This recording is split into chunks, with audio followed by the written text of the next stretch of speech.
In spite of repeated efforts, Adil Shah of Bijapur could not force Shivaji to surrender. Every Sardar of Bijapur was defeated. At last, Adil Shah gave up the fight, made peace with Shivaji, and gave recognition to his independent kingdom. In the meanwhile, constant Mughal attacks from the north ruined Maharashtra. Shivaji therefore turned his attention northwards and carried out raids in the territory of Mughal Emperor Aurangzeb. The enraged Aurangzeb had sent Shaista Khan, his uncle, to duel with Shivaji and teach him a lesson. Shaista Khan, with a huge army of 75,000 men and hundreds of elephants, camels, and pieces of cannon, marched on Pune. On the way, he captured the towns of Shirwal, Shivapur, Saswat, and finally laid siege to the fort of Purandar. Shaista Khan was tired of the continuous harassment by the Maratha troops. He at last raised the siege of Purandar. Shaista Khan came to Pune and made Lal Mahal, Shivaji's residence, his headquarters. 1 year passed, then the another year. Shaista Khan would not leave Pune. On the contrary, his troops would raid Shivaji's territory, destroy crops, and take away the cattle. In this way, he started devastating the surrounding countryside. At last, Shivaji decided to teach Shaista Khan a lesson. Shivaji knew the place inside out, with all its entrances and exits. Shivaji therefore decided to enter Lal Mahal one night and kill Shaista Khan. This was indeed a very bold plan. Lal Mahal was so well guarded that even an ant would find it difficult to get through. 75,000 troops were camping outside the palace. No armed Maratha was allowed to enter the town.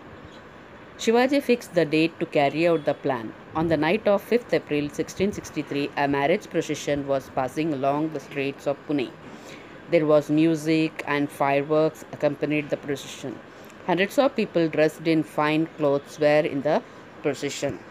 Shivaji and his band with the trusted followers joined the procession to give the impression that they were a part of it.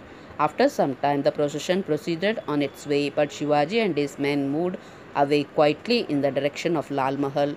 Shaista Khan was fast asleep at this hour. Shivaji made a hole in the wall and entered Lal Mahal.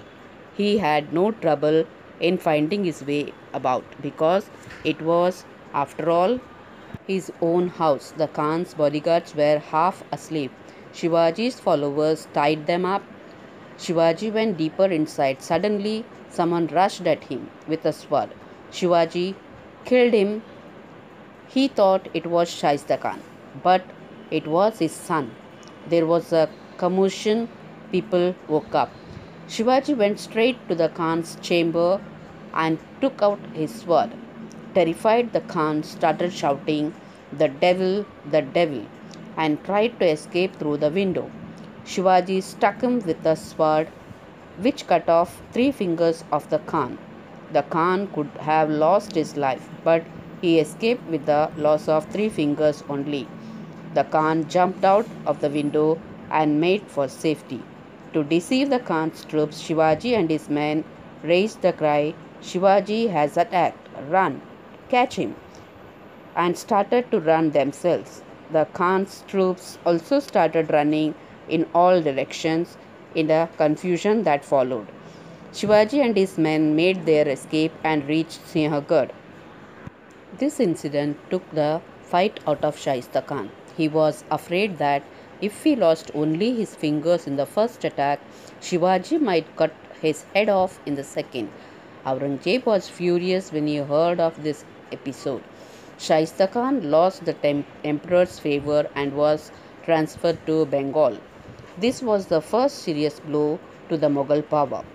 Shivaji had successfully bared the lion in his own den. Gunfire announced the victory, and a wave of joy went all over Maharashtra.